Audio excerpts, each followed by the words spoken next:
My name is Motty Lavie. I'm the CEO of Braavos. Braavos, if you don't know, is a smart contract wallet on top of StarkNet, fully dedicated to StarkNet. And the topic of my talk today is the multi-owner account and how teams can leverage account abstraction to work in a more collaborative and a more efficient way. But before we dive into that, I wanna share with you a statement that might be very trivial to some of you and quite shocking to others. And that's it, that all traditional self-custodial wallets are one software update away from being fully custodial. Think about it. All traditional self-custodial wallets are one software update away from being fully custodial. This means that while you're sitting here, your so-called self-custodial wallet can get update in the background, and you are no longer in self-custody, you are in full custody. And not only that, you know, the experience is awful. Like, we think that we get self-custody, and we are willing to suffer a lot for that, but it's not really the case. And you know, in Braavos, we try to do our part, and we introduced last year the hardware signer based on two-factor authentication. And in earlier this year, in February, we introduced the account abstraction security pyramid, which is actually a hierarchy of security measures that can help users protect their accounts. And as you can see at the bottom of the hierarchy, we have the seed signer, which is the notorious 12-word seed phrase. From that, we derive the key. On top of that, we have the hardware signer with 2FA, and on top of that, we have the multi-signer with 3FA that combines the two other levels in the pyramid. Now, today is time for the next level in the account abstraction security pyramid, and that is the multi-owner account. So the idea is to have an account with multiple owners, that each and every owner is a multi-factor authenticated. So each and every owner has its own pyramid of security measures that they can decide on their account. But before I dive into that, let me do a short recap. So account abstraction, you probably heard a lot about account abstraction. Many of you know that, play with that. So I will do a very quick brief, so just that we will all be aligned. You can think of account abstraction as taking your account and divided it into two. One side is the application side, the other side sits on the account smart contract on-chain. And this account smart contract is processing all the transaction that comes from the application side.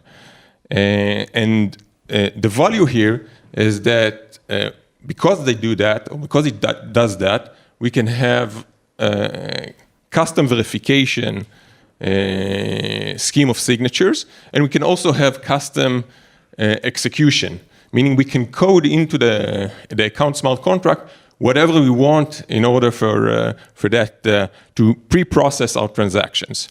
And in that sense, you can see here on the slide, you can see that we have the Braavos app on one side that sends transaction through the account smart contract. In the account smart contract, we have two major parts. One is the validate of the transaction, checking the signature. This is extremely powerful.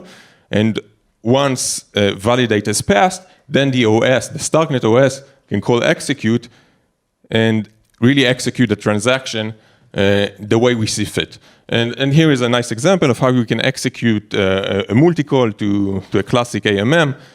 You don't need two transactions, one to approve your maximum amount of allowance from the wallet and the other for swap, but you are actually approving only the amount needed for this exact transaction. And it happens in one transaction in a multi-call.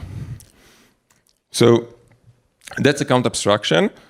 And a short brief about security and authentication type. So we see mainly three authentication types. The first one is something you know, second one something you have, and the third one is something you are. Something you know is like a text password, PIN code, maybe a pattern. You know that in your head, you can memorize that, you can remember that. Something you have is a physical device. So if you have it, then you hold it in your hand and no one else has it. And something you are is your biometric identity. It could be your Face ID, your fingerprint, your retina, whatever. Now, a good form of security combines at least 2 out of these 3. But as you probably know, in crypto, we mostly use one, and we mostly use the first one, the something you know, which is considered to be the weakest one. And that's not good. Like, we don't recommend that. So what we do recommend is the hardware signer. The hardware signer is a great combination of security and UX. You get the same experience that you used to from Web 2, like using Apple Pay or Google Pay, but order of magnitude better security than using a simple seed phrase. And the cool thing here is that you don't compromise on crypto values. So the solution is still fully decentralized and fully self-custodial. And that's key. So how is the hardware signer works, or how is it possible? The hardware signer uses our mobile devices that we all carry in our pockets that have an extremely strong security chips inside of them. And we take advantage of that. We take advantage because what we do, we ask the security chip to generate hardware keys. These are keys that never leave the security chips and are unknown to no one, and to sign transactions using the SECP256R1 elliptic curve. And these transactions that are signed, they are authenticated. In order for the security chip to sign the transaction, the user needs to authenticate himself or herself with their biometric ID, either fingerprint or face. Now, again, the key thing here is this is a true hardware signer, meaning the keys, the private keys, never leave this hardware security model, never leave the security chip.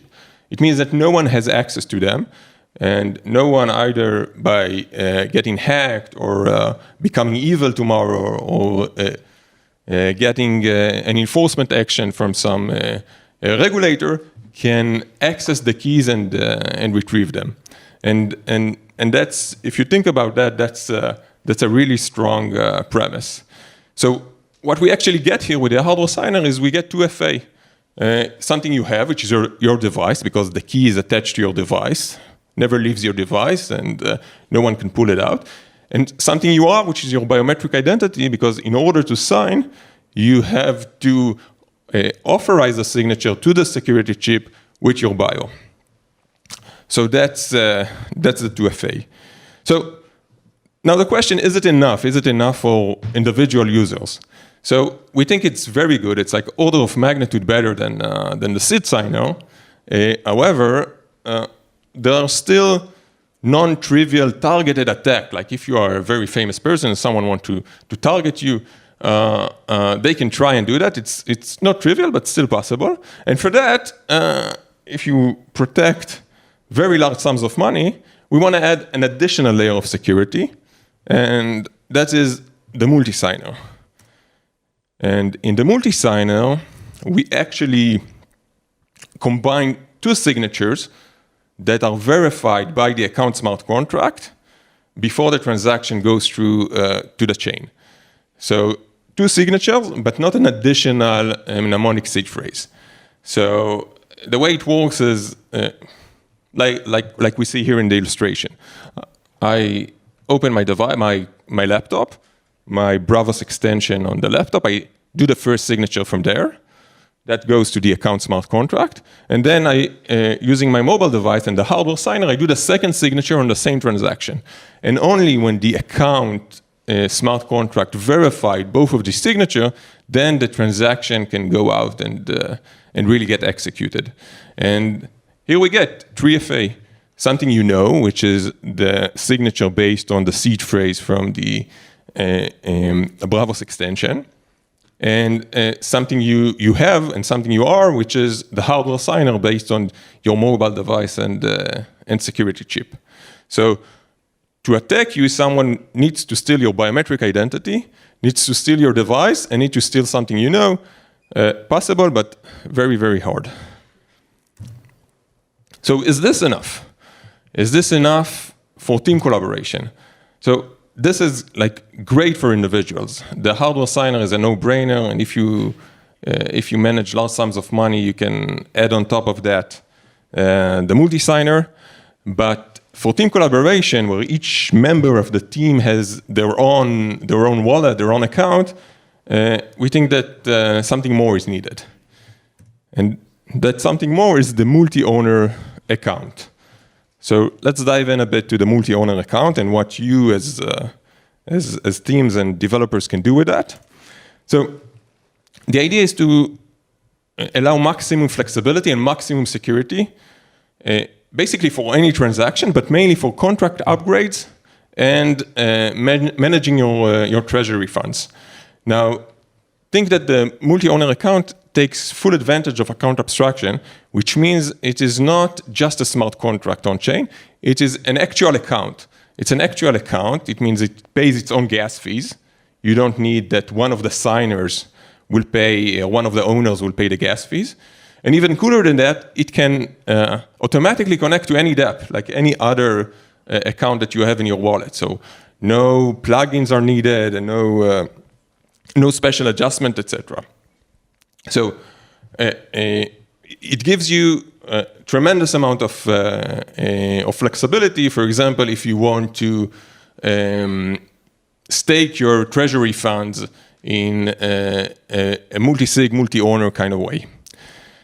Now, some more properties that the multi-owner account has is that all owners have the same rights.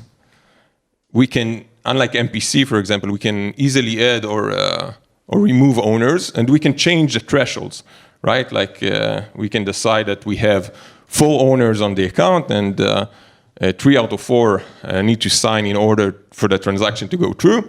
And then we can decide to reduce that threshold or increase that threshold, add owners, remove owners, whatever we want. And another key property, as we discussed, is that each owner can be secured by its own 2FA or 3FA mechanism, or even to be an MOA, to be a multi-owner account. So you get multi-owner account that is one of its owners is a multi-owner account, that one of its owners is a multi-owner account, and you have multi-owner accounts all the way down. It's pretty flexible.